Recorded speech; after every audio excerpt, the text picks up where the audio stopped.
আমরা তো বললাম যে আমরা কাজ করব এবং নতুন বাংলাদেশ গড়ব এবং খুব দ্রুত আমরা এগোতে পারবো। সব ঠিক আছে, এগুলো কোনোটাই পেছনে কোনো প্রশ্ন উঠবে না, এগুলো নিশ্চিত একটা বিষয়।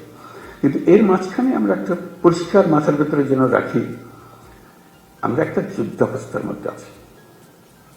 আমরা এই 8ই অগাস্টের পরে ভুলে গেছি যে যুদ্ধ নাই, এবং যুদ্ধ শেষ, কথা ঠিক না। আমরা একটা কন্টিনিউয়াস যুদ্ধাবস্থার মধ্যে আছি। এটা যেন মনে থাকে যে আমরা যুদ্ধাবস্থার মধ্যে আছি।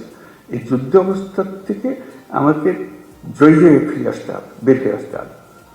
এই যুদ্ধটা কিভাবে হয়? পরিষ্কার, লোকে সুযোগ গ্রহণ করে, যারা পরাজিত শক্তি তারা সুযোগ গ্রহণ করে একটা উস্কিয়ে দেবে, একটা কিছু গোলমাল পাকিয়ে দেবে, এবং প্রথম নজর আসবে পুলিশের নজর। তার দৃষ্টিতেই তো সাংঘাতিক, তো আমাদের বিরাট শৃঙ্খলা ভঙ্গের কাজ করবে, আমাদের শান্তি নষ্ট করবে, আমাদের গোলযোগ পাকিয়ে দেবে। তার চেষ্টা হলে একটু গোলযোগ পাকিয়ে দেওয়া। সে তো সম্মুখ যুদ্ধে আসতে পারছে না, সে কথা একটা প্রচার করবে, প্রচার করে দিয়ে একটা মহাকাণ্ড তুলে দেবে যে এই ওকে মেরে হয়েছে, ও কি হয়েছে, ও এইরকম করেছে, এটা কথা, একটা ছবি ছাপিয়ে দেবে, একটা পোস্টার লাগিয়ে দেবে ইত্যাদি। এটা কন্টিনিউয়াসলি চলতে থাকবে, কারণ সেই যুদ্ধ ক্রমাগত তীব্রতর হবে। যতই নির্বাচন কাছে আসবে ততই তীব্রতর হবে, কেন ওই পরিবর্তন হয়ে গেলে আবার তারা মনে করবে যে আমরা আরেকবার পরাজিত হয়ে গেলাম, ওখানে যদি পরাজিত হয়ে যায়। কাজে সেই এটা তীব্রতর করতেই থাকবে। ওইখানেও ফ্রন্ট ফোর্স হলো পুলিশ বাহিনী, নজরে রাখা এবং সবার দিকে খেয়াল রাখা। তাকে সন্দেহ করেছি তার মানে এই নয় যে তাকে এখনই আমাকে কারাগারে নিয়ে, তা না। সেও দেশের নাগরিক, কাজে তার দেশের নাগরিক হিসাবে তার অধিকার আছে, যদি নাগরিক হিসাবে থাকে।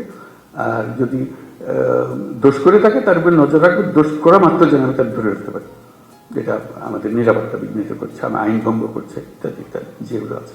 কাজে যেটা আমার আন্ডারলাইন করার কথা যে আমরা যুদ্ধাবস্থার মধ্যে আছে, এই যুদ্ধাবস্থা চলতে থাকবে, বিশেষ করে ইন্টেন্সিফাই হবে, ক্রমাগতভাবে এটা ঘনীভূত হবে।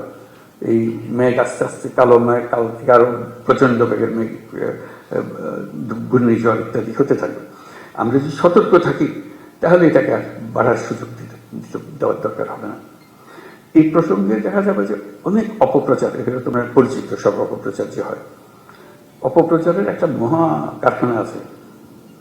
নিত্য নতুন ভাবে অপপ্রচার হবে, তোমাকেও কনফিউজ করে বলবে যে আসল কথা তুই বুঝতে পারতেছেন এটা কি হইতেছে। কাজে সেটার থেকে বাঁচা, এই অপপ্রচার থেকে বাঁচা। অপপ্রচারে কোনো একটা সূত্রপাত হলে তোমার এলাকায় যদি হয়, সঙ্গে সঙ্গে এটা রিপোর্ট করা যে এখানে একটা অপপ্রচার চলছে, এটাকে শিগগিরই এটাকে পরিষ্কার করে ফেলতে হবে, লোকে যেন ভুল ধারণার মধ্যে না থাকে।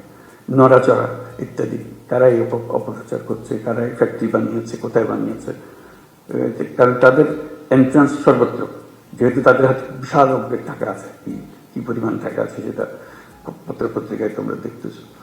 ওইটার থেকে ওই যুদ্ধটা আমাদের জয়, আমরা এই যুদ্ধকে উঠতে দেবো না এটা। আর আমাদের জগৎকে আমরা যে নতুন বাংলাদেশ গড়তে চাই, সে নতুন বাংলাদেশ দিকে আমরা অগ্রসর হব।